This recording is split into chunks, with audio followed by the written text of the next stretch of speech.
Lovers, thank you for joining us. This is 5 Minutes with Robert Nasir. I'm Robert Nasir. I'm joined by my new bride, who was also my previous bride, Amy Nasir. Yes. It's my new groom, everybody. Your new groom. Freshly renewed. Nude. Wait a minute. Regroomed. It's a family show here. Friends, lovers, thank you for joining us. This is 5 Minutes with Robert Nasir. Today is Sunday, November 28th, 2021. And this is a marriage booster shot, but we're going to cover a bunch of stuff. Today is the 332nd day of 2021.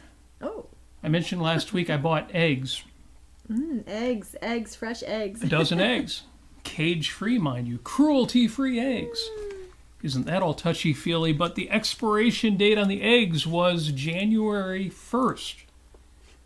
And I immediately thought these eggs are 11 months old, but no, we're starting to get to expiration dates in 2022. So today is the 332nd day of 2021, 33 days remaining in this, your best year yet. And your best month yet is coming right up. December is just a few days away, 27 days until Christmas. And two deadlines loom. These are important deadlines. Incidentally, let me just check the chat. I got to make sure our chat is up. We want to hear from you. Favorite part of the show, whether you're watching at youtube.com/Robert Nasir, facebook.com/Robert Nasir. Talk it up in the chat. But here's the two deadlines. Those of you who are objectivists or associated with objectivism, Ayn Rand fans, you need to know these two things.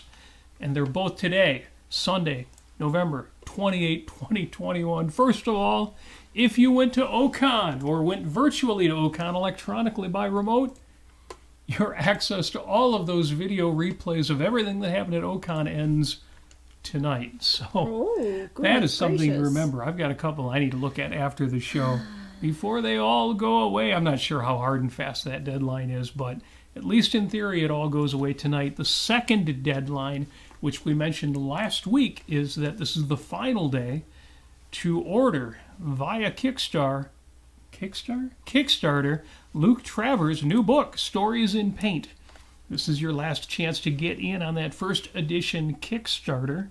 So make sure you do that. Two big deadlines right up front, because also on November 28th, 2021, this is the day that William Shakespeare married Anne Hathaway in 1582. People were alive to marry each other back then? Yeah, well, of course, when I hear Anne Hathaway, you know what I think of. Whether you think of the nice Anne Hathaway a la, I forgot the name of the Disney film, Princess Diaries, or you think of Anne Hathaway, Brokeback Mountain, whatever Anne Hathaway you think of, that's not the Anne Hathaway who married Shakespeare. No. William Shakespeare did not have a time machine, but in 1582, William Shakespeare marries Anne Hathaway. He was 18, she was 26. And they paid a 40-pound bond for their marriage license.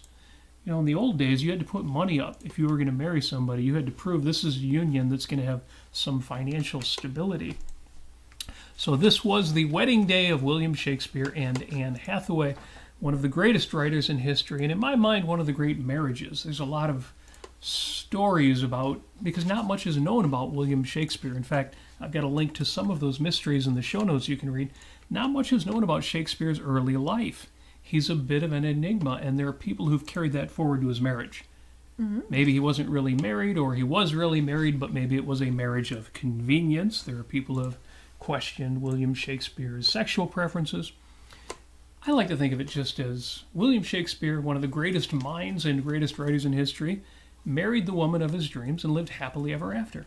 Because I am sure that's exactly what happened. Also on this date, November 28th, I set down the wrong page of notes, sorry about that. We have two holidays to be concerned about. One of them you might have heard of, but it's kind of obscure. It's the first day of the Jewish festival of the rededication, which is also known as, of course, the Festival of Lights.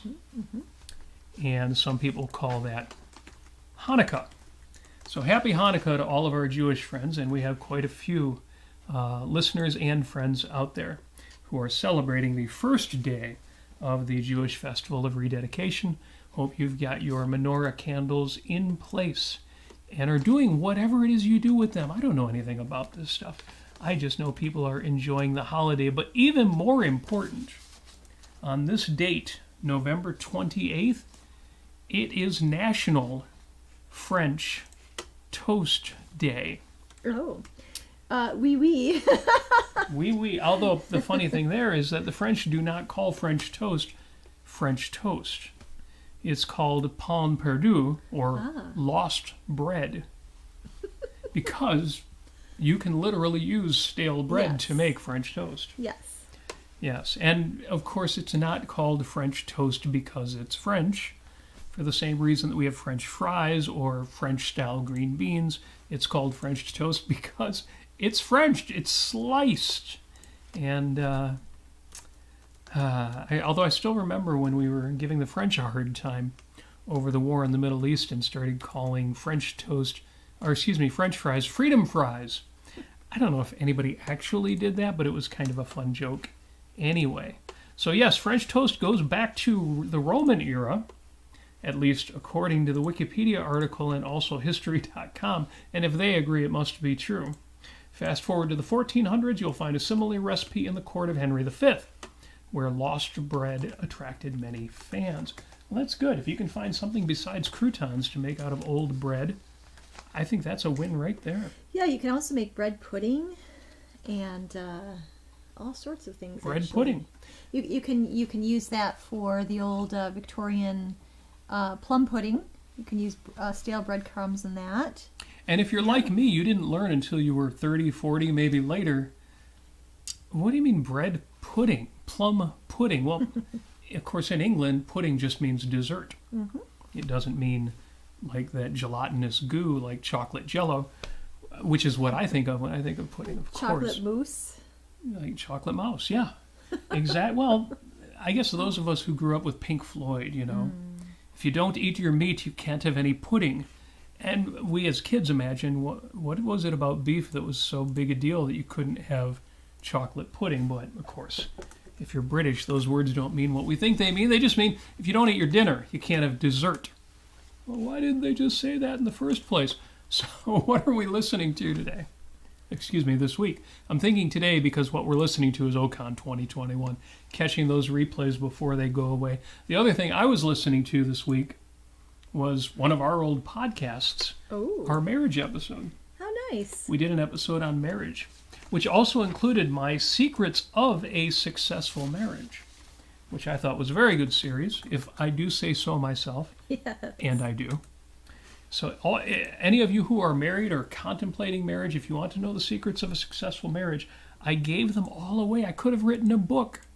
I could have made $1 million of something publishing that book, but no, they are all yours for free. And why has that been on our mind this week? Well, if you joined us last week, we had a conversation with Luke Travers. Oh yeah, we did, didn't we? It was so fun. It was. We talked about his new book, the Kickstarter for which ends today. Mm-hmm. Stories in Paint. I've placed that link in the Facebook and YouTube chat. What is Jennifer saying? Haggis. Or maybe oatmeal and haggis. Oh, it's pudding. It's like blood pudding. Blood pudding. Meat pudding. Yeah, you can mix your meat and your pudding. Pot of meat. I should be grateful because, speaking of Yarn Brook, did I mention Yarn Brook?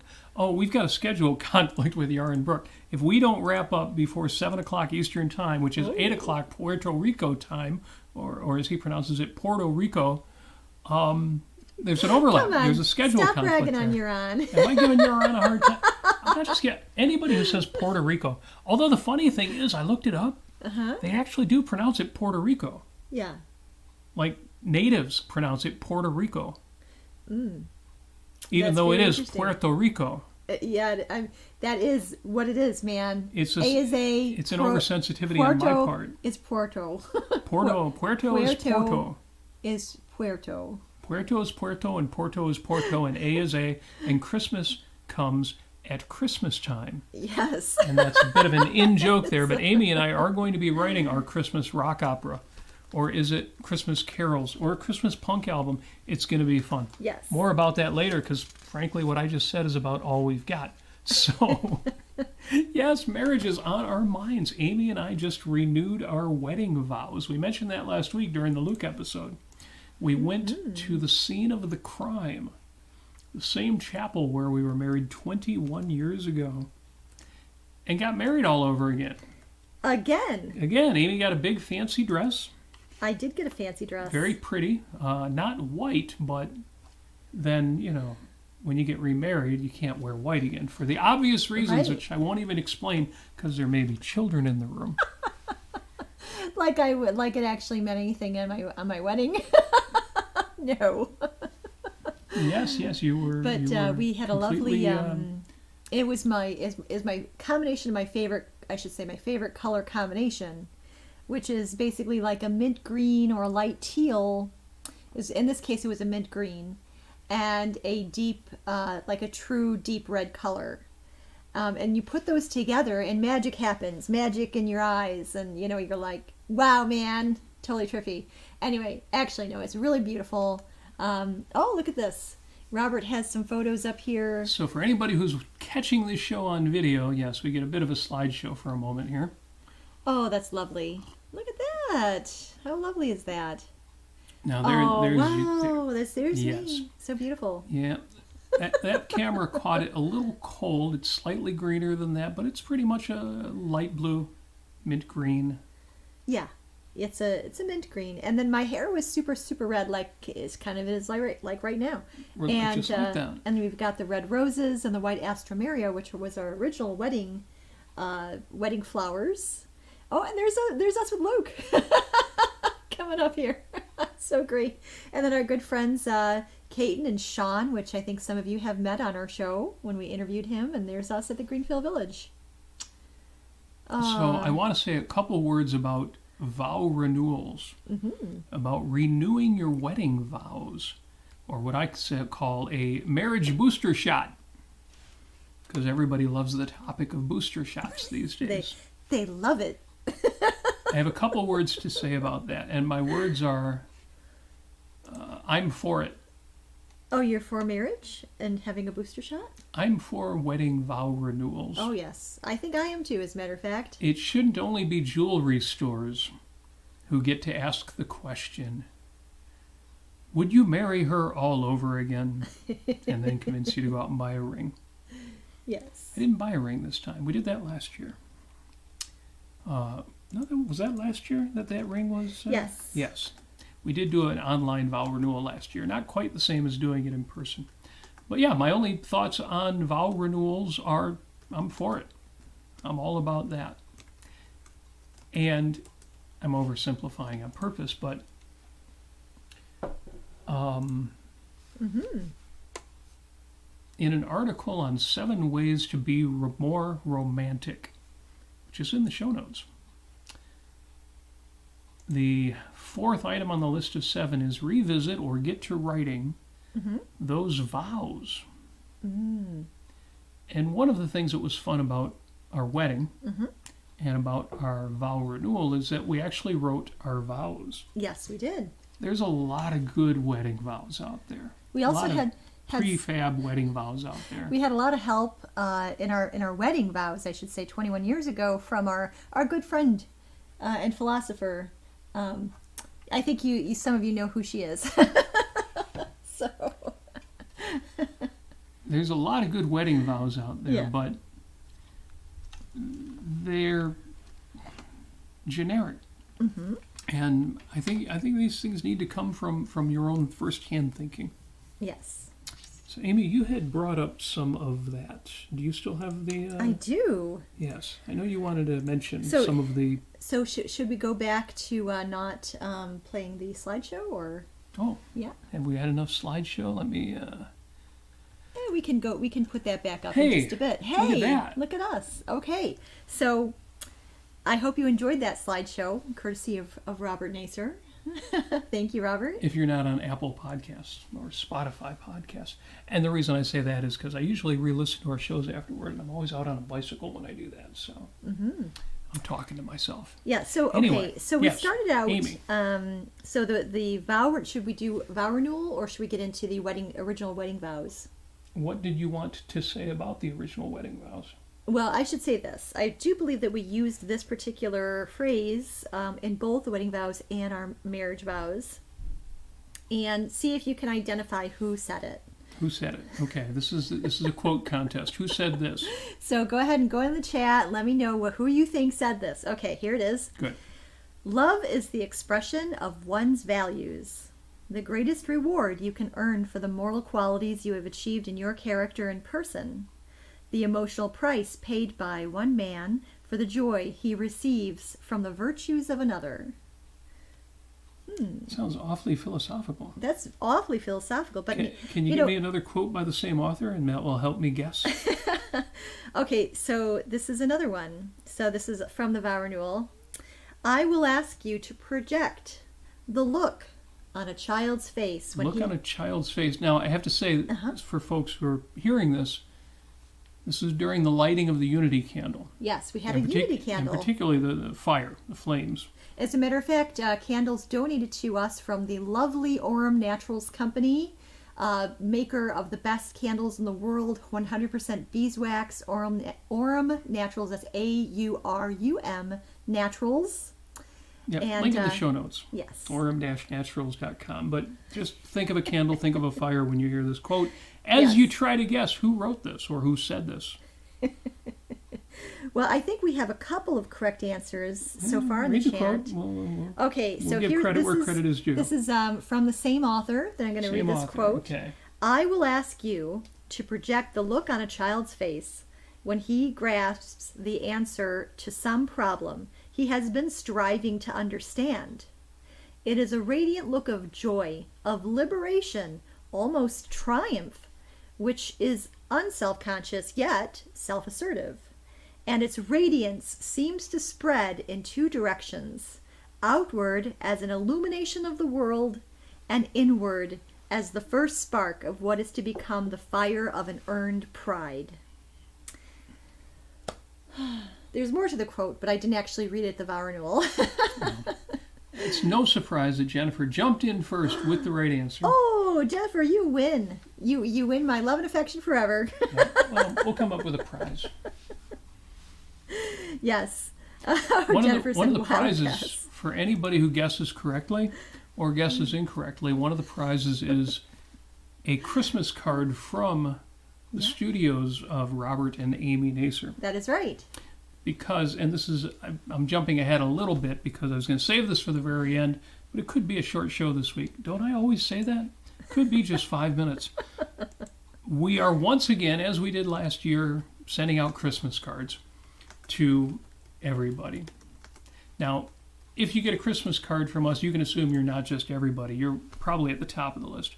You are probably the most important person on our list. Mm-hmm. But we want you to know if you're not getting a lot of Christmas cards from your friends, for some people that's a tradition that's been on the wane, we will send you a Christmas card if we've got your mailing address on our list. If you gave it to us last year and your address hasn't changed, you're done. You will get a card this year. If your address has changed since last year, please let us know so we don't send a card to the wrong place and trouble the USPS with forwarding it. And if you've never gotten a Christmas card from the studios of Robert and Amy Nasir, this is your opportunity. Send us a message. Send us your mailing address either by Amy's Postable, we'll have a link to that, or just Facebook private message. Message me, Robert Nasir. Message me, Amy Nasir. Amy Nasir. Everything we do is online, all by our real names. We're easy to find. Yes. Would love to send you a Christmas cards because I like it. I like writing them. I like sending them.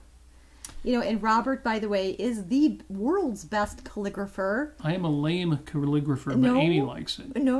You are the world's best because not only did he not go to calligraphy school, obviously, he's a self-learner. I am a self-learner. That's true. You will get the card and you will say, it looks like this guy learned this himself. No, it's really lovely. I mean, he's so inventive. He's so creative with what he does with calligraphy. You really are. Well, You really that's are. very sweet. I have another quote. Yes. This is actually one from our wedding, our actual wedding from 21 years ago. So it says, here's another one from the same author. And I don't think we actually revealed that author yet, did we? Or did we say that author's name yet? Well, we revealed that Jennifer Lionberger not only gave the right answer, but then she says, wild guess.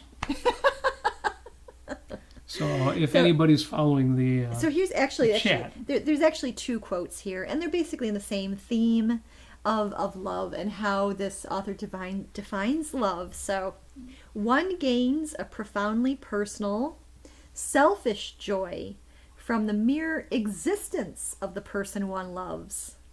It is one's own personal, selfish happiness that one seeks and earns and derives from love.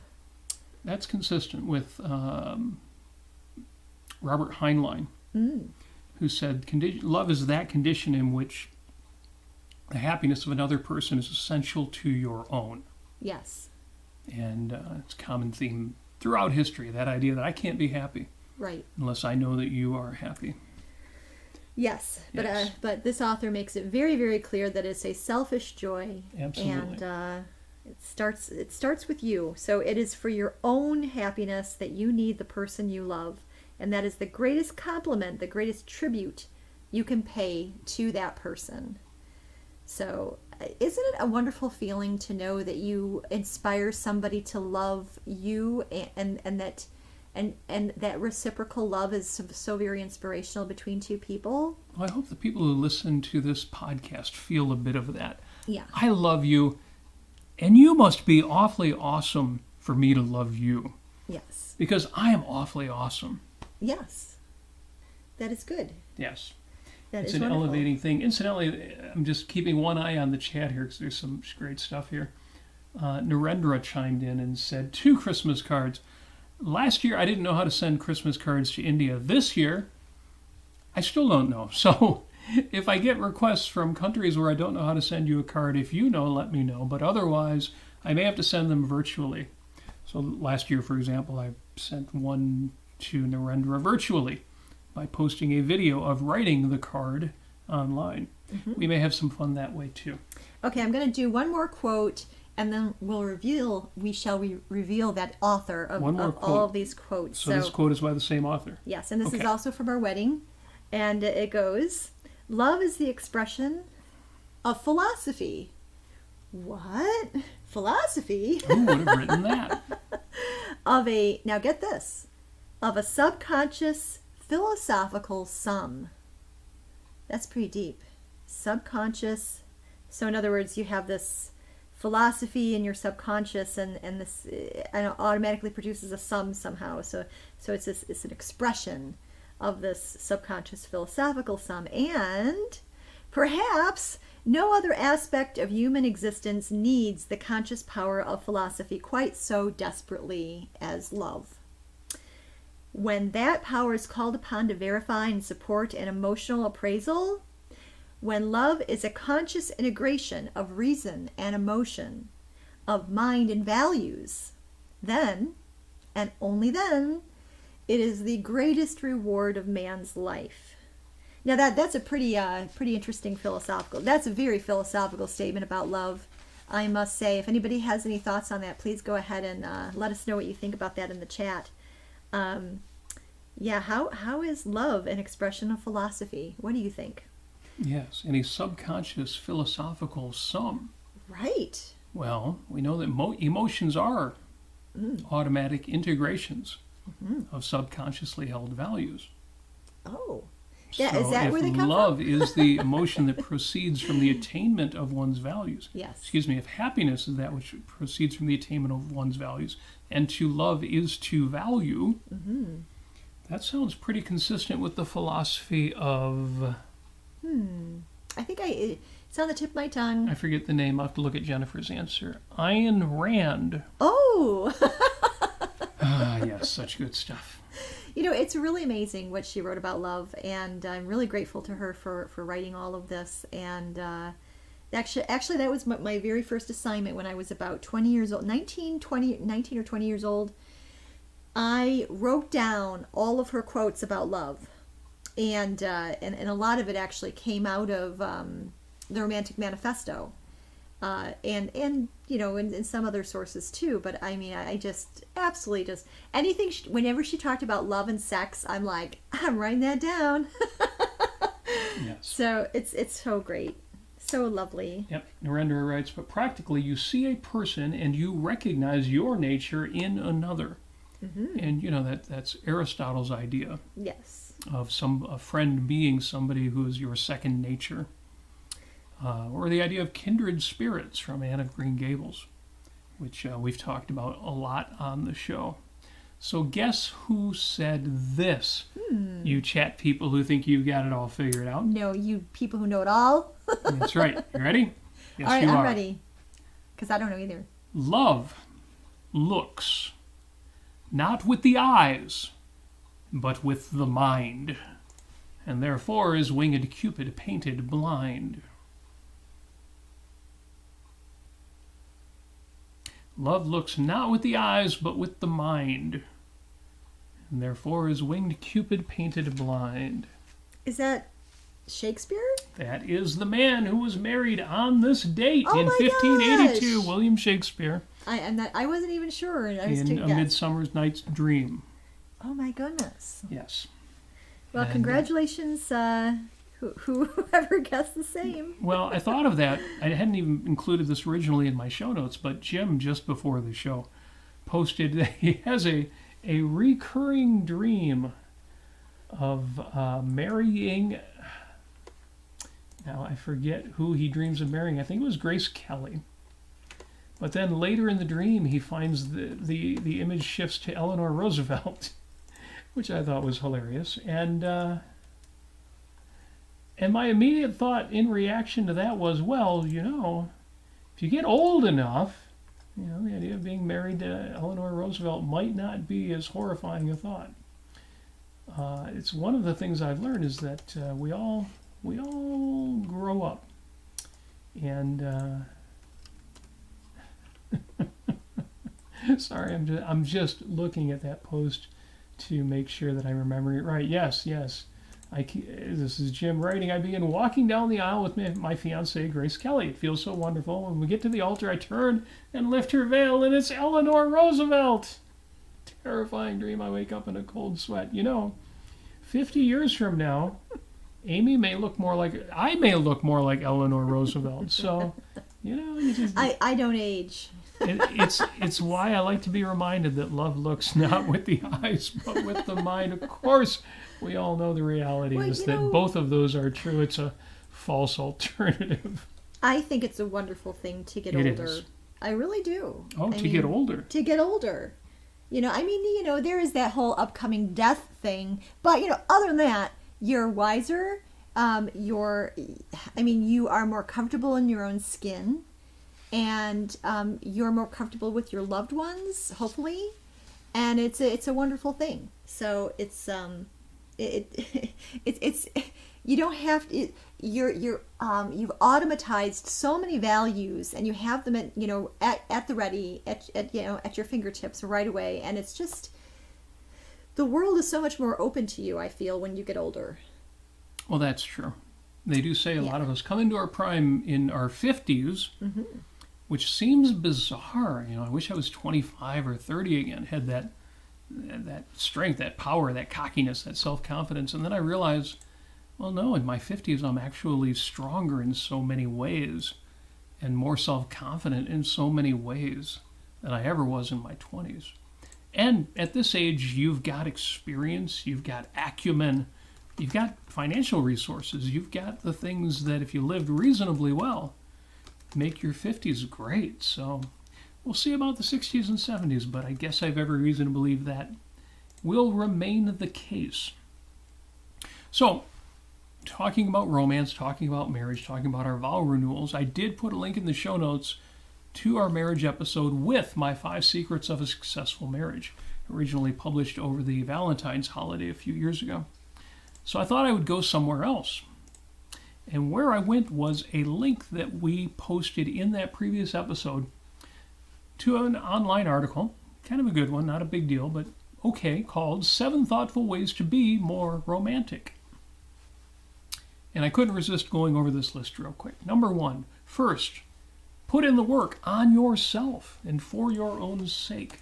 Now, there's advice I've given before. For those of you still looking for romance, make yourself magnificent. It doesn't mean you need to become a totally different person than you are. Just bring out the best in yourself and in the ways that specifically are about romance. If you were going to fall in love with yourself, what would be the spark that you would be putting out there? Real stuff that's really in you, but that you might not be living the way that you could. Number 2, plan a fun activity once a week.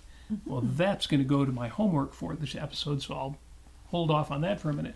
Number 3, celebrate even the smallest successes. Now, that would be a great post-it note for the week. Celebrate even the smallest successes. It doesn't mean be satisfied with less, but appreciate the good. Appreciate every good thing in your life. Number 4, I already mentioned. Revisit or get to writing those vows. Number 5, think of creative new points of conversation. You know, Amy and I have got a couple of books like that, conversation starters, little romantic things. Little tabletop conversation Table starter. topics, yeah. We need to find that. Yeah, table topics. And we'll There's get some back around into here. that.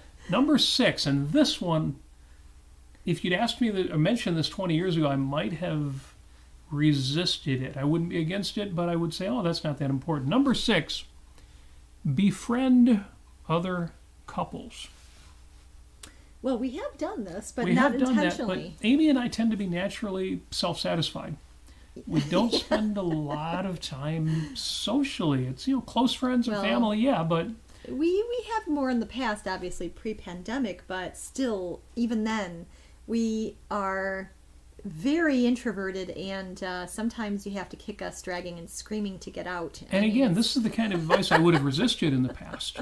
I like other people, but I'm not going to artificially try to make other friends. We're fine. We're good in on our side. And you can think firsthand if you don't need those other people. And what I've learned is that other couples in my life inspire me. They remind me of better things in myself. They are a source of inspiration and sometimes even modeling for difficult times. I mentioned that last week because it was part of our vow renewal. So yeah, number 6, befriend other couples. Not as bad advice as I would have thought. Marius in the chat says, number 7, read Ayn Rand. He's right, except it should be number 1. But yes, that's not in this list. But yes, read Ayn Rand. My gosh, what she wrote about romance. And it's funny because people think of books like Atlas Shrugged or even The Fountainhead as world-changing books. They focus often, especially in Atlas Shrugged, on the politics or the ethics. But the romance in these books, oh my gosh. Mm-hmm. We'll do a whole episode on that because the topic came up recently. Well, you shouldn't live the way Ayn Rand's characters live. That would be terrible.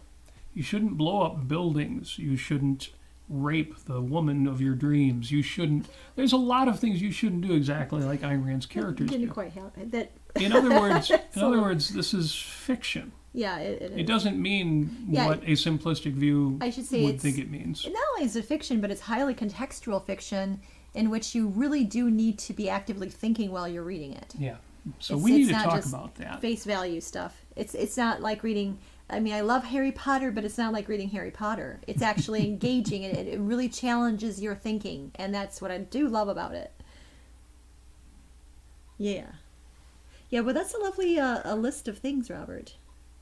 Yeah, I would say number 8, read Ayn Rand, but read the scenes where Dominique is talking to Howard Rourke in The Fountainhead. No, so I was a little confused because Maria said something that makes me think it must be his internet connection. Didn't you just say that twice? Robert read about the Eleanor Roosevelt dream twice. I could swear made the same commentary verbatim. It was a real trip. Yeah, I think that might have been your internet connection. Yeah. Believe me, Amy would have caught it if I had done that. She would have. Probably. She would have kept me not humble, it was but grounded. It was the trippy color combination of mint and red. Yes. So number 7, which again should, as Maria says, have been read Ayn Rand, but it says regularly tell your partner what you love about them. Oh, yes. There's one we've brought up before. You can say to somebody, I love you. And then you can say it again, I love you. Yeah, and then you can say, I love you. And then you can say, I love you. I love you. It's like, I love you. I love... Poor Roxanne and Christian. You can't just keep saying, I love you. It doesn't have any content after a while. It's why we have holidays. It's why Valentine's Day stands out. It's why celebrations stand out. And it's why you have to regularly tell your partner, as number 6 says, what you love about them. And that changes over time and should. And that's ideal because you don't want to have it be always, well, I think you're hot. That's just not going to carry the weight over the years. What's wonderful about being in a relationship for 27 years now. 27 years? And married for 21 years. And you're not sick of me yet? Well, the thing is that we keep growing. Notice she didn't say no. We keep growing and we keep changing. And actually, I am not the same person I was when I got married at all. Not a little bit, but I've really, really grown and I've really bettered myself. I've improved so much. And I'll tell you what, let me, tell me what. I need to include this. This is actually not a quote by Ayn Rand, but it's something that we included in our original wedding. And it's basically, let's see here. So this is part of the vows. So this is what the officiant said. Years ago, early in their relationship, that was like in the 90s, Amy wrote to Robert, because we used to write to each other. And in the mail, we actually sent notes to each other in the mail. USPS and all that jazz. And so I wrote to Robert, the day I stop loving you is the day you abandon your judgment. And now I was probably in my early 20s when I wrote that, and I thought the same thing, that I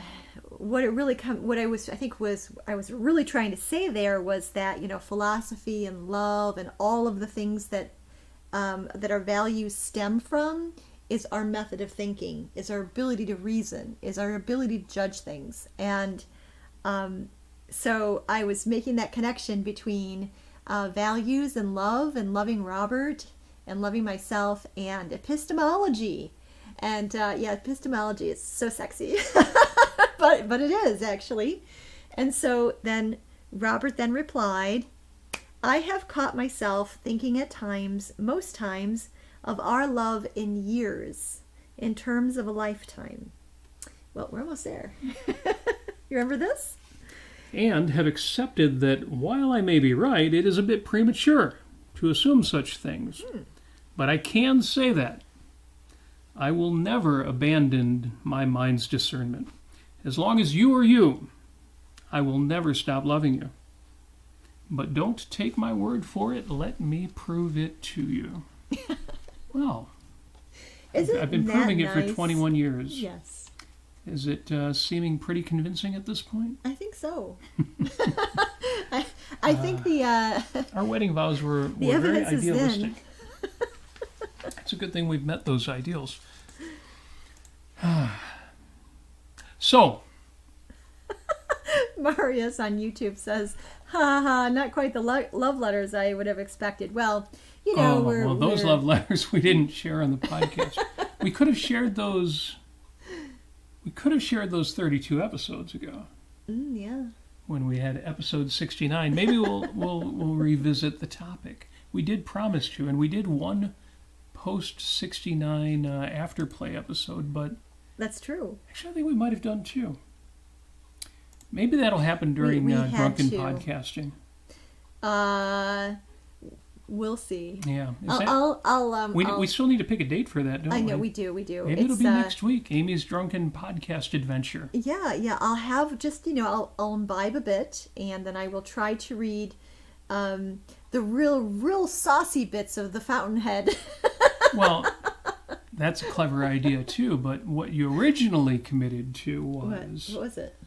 Just we had a conversation about drinking. Yeah. Because we're not drinkers. No.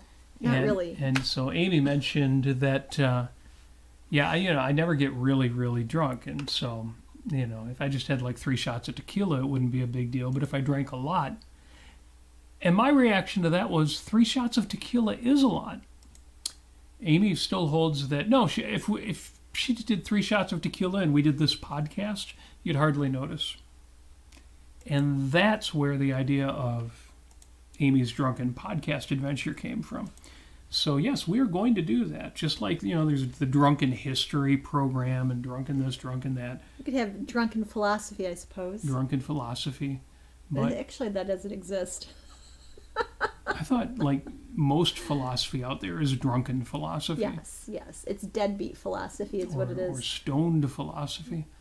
But yeah, no, that is coming. We'll decide if that's going to be next week or the week. I'm definitely thinking it should happen before the holidays. Yes. It should be a holiday episode. Well, then again, New Year's Eve or whatever our Sunday is close. No, it should be before the Sooner? holidays. Yeah, sooner. Well, maybe next week then. Let us know in the chat. What's your vote for that? And Petya says, time for another 69 episode. It's always time. So we'll see. We'll see how soon we can do that as well. It could happen at the same time. I guess the question would be, would I be drinking as well? Because I can't handle alcohol at all anymore. I hardly drink. So in the old days, well, anyway. Oh, Maia says, I'm a drinker and I think 3 shots of tequila is a lot. See, that's what I was thinking. It's not. See, this is what I'm talking about. It all depends on how much you eat beforehand. You can eat whatever you want. You can have a loaf of bread sitting there. I'm still thinking 3 shots is going to do you in. But what do I know? Tequila is like... Let's find out. It's wonderful. So I had to revisit our wedding vows, talk a little bit about that, but I do encourage you, if you never heard it, if you weren't around at the time or missed it, I thought our marriage episode was pretty good, especially reviewing my 5 secrets for a successful marriage. For example, one of them is the answer is always yes. When your bride asks you for something, anything, the answer should always be yes. Unless it's something is really self-destructive and you have to step up and be the man. But otherwise, no, the answer is always yes. Do you want to go to this thing? Well, yeah, let's do that. Do you want to rub my feet? Yes, I'd love to rub your feet. Oh, do you feel like cooking dinner tonight? Yeah, I'll be happy to cook dinner tonight. There are some relationships where that wouldn't work. Yeah. Where the people involved, it would cause an imbalance. Mm-hmm. It would cause bad things to happen. I don't think the secrets of a successful marriage apply there because that's not a successful marriage. Right. So, in the kinds of marriages about which these apply, then, well, now we're getting back to our Christmas theme. In the kind of marriages in which this advice applies, this kind of advice applies. And Christmas comes at Christmas time. We've been visiting the Department of Redundancy Department. It's a redundancy Christmas. It's going to be one of our... Yeah.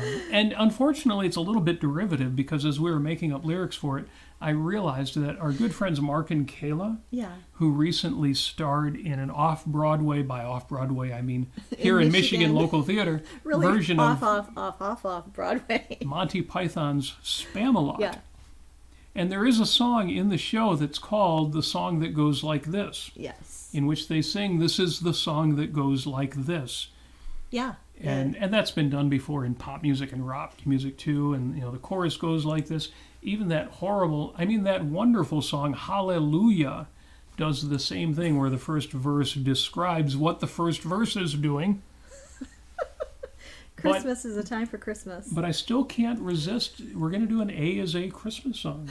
Yeah. Christmas is the time for Christmas. It's going to happen. You watch.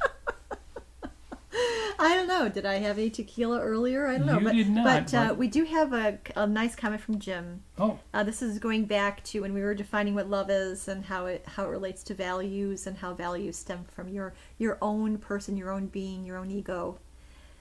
Going back to valuing your partner's happiness, the title character of the movie Harriet Craig, starring Joan Crawford, is a demonstration of the complete opposite. She decides everything for her husband and tries to control his life. Ultimately, she fails. Oh, didn't see that coming. and drives him away. She drives other people away too. She takes the same approach to all relationships. That's And of course, even if she hadn't driven him away, who wants that kind of marriage? Who wants that kind of husband? Nobody. And the same thing is, James Taggart, doing the whole thing with Cheryl Brooks. You should love me as a way to throw alms to me, to, just love me for who I am, even though it's pitiful. And that's a whole different kind of bad marriage. That is a whole different kind of bad marriage. But yeah, in terms of trying to control other people, that's there's no value, and there's no fun in that. No.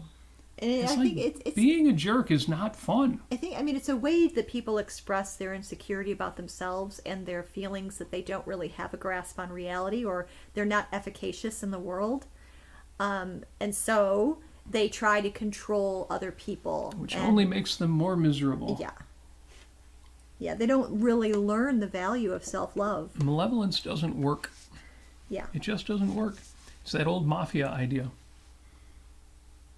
Yeah. People will say a mafioso can be happy because he doesn't hold the same virtues you do. Like, his virtues are not reality-based. In the end, he can't be happy. He has to be miserable. Right. We'll do that show again. But we've done it before. So today's homework, because I'm going to jump ahead before Yarn Brooke comes on, and we have to switch away and go listen to Yarn, because I'm sure it will be worth listening to. Today's homework is 2 things. And those of you who heard our marriage episode will recognize this. Pretty much the same assignment. Write down, I'm going to do this, write down 2 things you'd like to do with your spouse. Oh, okay. And if you don't have a spouse, you can do this with your boyfriend. And if you don't have a boyfriend, you can do this with your girlfriend. And if you don't have a girlfriend, you can do this with friends or family. Yeah. Okay. Write down 2 things you'd like to do with your spouse. And then here's step 2. Do those things. Okay. So thought and then action. No. Oh, no? No. No? Nah, or I would have said that. No. Thought. Write it down. Oh, right. Action. And Amy, of course, knows this. You all probably know this. Thinking something, writing it down, 2 whole different things. 2 completely different things. And then I'm the writing writing it down. down is much more likely to lead to the action. But you're right, the action really is the big step, because we all know what happens if there are 2 frogs on a log and one of those frogs decides to jump off. Now how many frogs are on the log? I'm watching the chat here to see if anybody knows the answer. There's 2 frogs on a log, and one of them frogs should decide to jump off the log. There's a delay. How many frogs are on the log? Yeah, how many frogs are on the log? I'm watching the chat. I'm seeing a lot of chat here, but I'm not seeing the answer to the question. But I'm going to go ahead and give the answer anyway. So we can wrap up before Yarn Brooke comes online. There are 2 frogs on a log. One of those frogs decides to jump off the log. How many frogs are left on the log? 2, because deciding to jump off the log and jumping off the log are 2 completely different things. Yay! And if that frog had actually decided and then wrote it down, I'll bet he would have made it happen. And that's what I want for you. So today's homework, 2 things. Write down 2 things. This is 2 by 2. It's like 4 things. Write down 2 things you'd like to do with your spouse or friend or relative or buddy or father or daughter or whatever. And then step 2, do those 2 things. I already have it down. I have it already written down. Excellent. And my Post-it note for the week, because every week I like to write something on a Post-it note, put it on my bathroom mirror or somewhere else I will see it all week to remind myself to do the thing. And this one says date night, which is a fun exercise for romantic couples or anybody, which I haven't done in a while. Amy and I have done date night before, and we're due to try that again. We have the kind of schedule that doesn't always work with that, but I think it'll be fun. Mm-hmm. We just say, hey, every Friday night is date night. I would like that. And we go out, whether it's going downtown and seeing the sights or going out to the suburbs to one of these restaurants we haven't been to or haven't been to in too long. Whatever the thing is, let's get out there and do the thing. So that is my Post-it note for the week. Homework assignment, 2 things, and then do them. Post-it note for the week is date night. And that's about it. We'll take one more look at the chat there, make sure we haven't missed anything. But as always, notes related to this show. Yes. Everything that I mentioned about Shakespeare getting married and French toast and Hanukkah and all the good stuff that we mentioned, links are in the show notes. Make sure you get out there. If you went to OCon, watch those videos one more time that you thought were the really good ones. And make sure that you have purchased through the Kickstarter Luke Travers' new book, Stories in Paint. As always, these show notes will be posted right after the show. If you would like to suggest topics for future episodes or other suggestions for the show, please put them in the chat or go to the 5 Minutes with Robert Nasir Facebook group. I'm putting that in the chat now. Where can you find the 5 Minutes with Robert Nasir Facebook group? You can find it at robertnasir.com. Links right at robertnasir.com. And if you go to robertnasir.com, you will also see links to my Patreon. Yes. And my PayPal. And you, like, I forget how many, 15 or 18 people right now at this very moment who we love and appreciate, maybe more than that. I have to take another, I got to count. Who already contribute to the show, make this show happen with your monthly or one-time financial contributions. We love, love, love it. Appreciate you. Thank you so much. That's our Christmas present. If you want to join them, robertnasir.com. The links are right there. There's the Amy giving the little heart there because, of course, it's cuter when she does it than when I do it. Oh, it's adorable when you do it. I don't know why it would be dancing or swaying or something. Anyway, that's you. But we do have a few more comments. Do we want to take those or? Sure. Okay, so from Jim on Facebook, he says, sometimes, Robert, people who are already married change, yes. And then it's a big surprise yes. and disillusioning if it's a person their partner only thought they knew. Yes, and I've given my insights on marriages that change and even on divorce, because I don't think that divorce necessarily means a failed marriage. I know people who were married for 20 years, and really they were good for 20 years, yes, and then they changed. Right. What I don't like to see is when that happens, then people think, oh, I wasted 20 years. No, you didn't. I know people who came out of such marriages with happy, healthy children. Right. You had children. You raised a family. You ran a household. You advanced your career. I'm sorry you wanted to be married forever, and that is sad, but that's not a failed marriage. There's more to marriage than just keeping it going until your heart stops beating. Right. Although that's kind of what we're intending to do. And then Maia says... about the frogs on the log, he says, yes. He says, damn, I don't know that you've really decided something if you don't do it. That's a great philosophical question, because it gets to the question of integrity that we're going to discuss on Tuesday with James Valiant. Yes, we are, on Life on Earth. I should probably plug that a little bit more. On Tuesdays on the Ayn Rand Center UK YouTube channel, I'm not really signing this, I don't know sign language, I'm just moving my hands a lot. On Tuesday on the Ayn Rand Center UK channel, the afternoon show after the Daily Objective is James Valiant discussing Ayn Rand's essays. Yes. And he usually has a co-host for that. Oh. So, for example, last week he had Dr. Amanda Maxim. Yes, he did. It was great. We have been invited to co-host the next one. Woohoo! I'm so excited. And they had a list of Ayn Rand's essays that they're going through. And they asked me, Robert, which essay do you want to discuss? I said, well, let's just take the next one on the list. I'm not going to mess with your list. I'll do whatever the next one is on the list. I look at the list, and it's the essay, The Assault on Integrity. Yes. Now, those of you who are Ayn Rand fans, or who are Alan Greenspan fans, probably know that Ayn Rand didn't write that essay. It's in Ayn Rand's book, Capitalism, the Unknown Ideal, but it's one of the essays she didn't write. It was written by Alan Greenspan, former chairman of the Fed, the man who used to hold the purse strings of the nation's economy. And we're going to talk about that on Tuesday. So join us for that on the Ayn Rand Center UK's YouTube channel. Just put a link to that in the show notes so it's easy to find. But just about everybody, at least that I see in the chat, already knows all about that. That's going to be interesting. So we'll be discussing the assault on integrity as it applies to business, which is what the essay's about. But also, we'll be talking about the assault on integrity, the virtue. That's going to be fun. Yes, Jim says, that's right, Robert. Nothing one does with full consciousness, even if it's a mistake, is ever wasted time or a wasted experience. That's true. That's correct. Yes, and Jim also says he can't wait to witness Amy boozing it up and trying to stay conceptual at the same time, and he put in a request for me to read part of Galt Speech. I will try my best to find the parts of Galt Speech that are the most cerebral.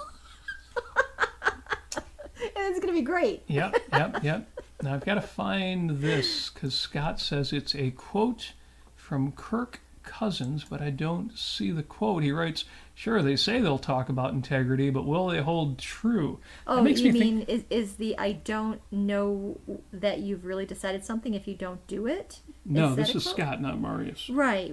I don't know. We're trying to read the chat and... Oh, okay. Maybe I needed to follow it more closely, but it makes me think of a line from one of the great movies, which is "Only Angels Have Wings." Oh, yes. In which Cary Grant is giving Rita Hayworth a hard time because she's not standing by her man. And he says, "That's the problem with you, is you don't stick." Mm-hmm. Now that's kind of vernacular there, but it's a way of saying, your issue is you don't have integrity. You don't stand by your man. You're married to this man. Now live up to that. Yeah. Great movie. If you haven't seen the film Only Angels Have Wings, yes, absolutely should be on the next item on your to-do or must-see list. And it's one of those movies, it's great for holiday time. It's not a holiday movie by any measure, but it is. But it's got that spirit. It's got a real spirit. It's funny because it's very festive. Yes. In a quirky way. Great movie. Yeah.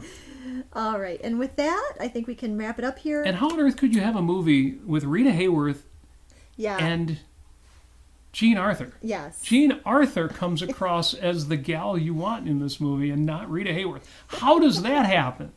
Great movie. So great, good. Great movie. So good. So, the last thing I've got to say, like at the very end here, before we got back into the chat here, and 2 minutes till 7 o'clock, we've got to go listen to whatever Yaren's got to say. Yes. Because just like in the film The Wedding Singer, Adam Sandler says, "Because I am the one with the microphone, and you will listen to every damn word I have to say." And in 2 minutes, Yaren Brooke will be the man with the microphone. So thank you for joining us. As always, we wish you success. We wish you romance, because we're all about the romance this week. We wish you flourishing, but no, it's really about the romance. We, Amy, me, all of your fellow chatters, but especially the two of us. Yes. We wish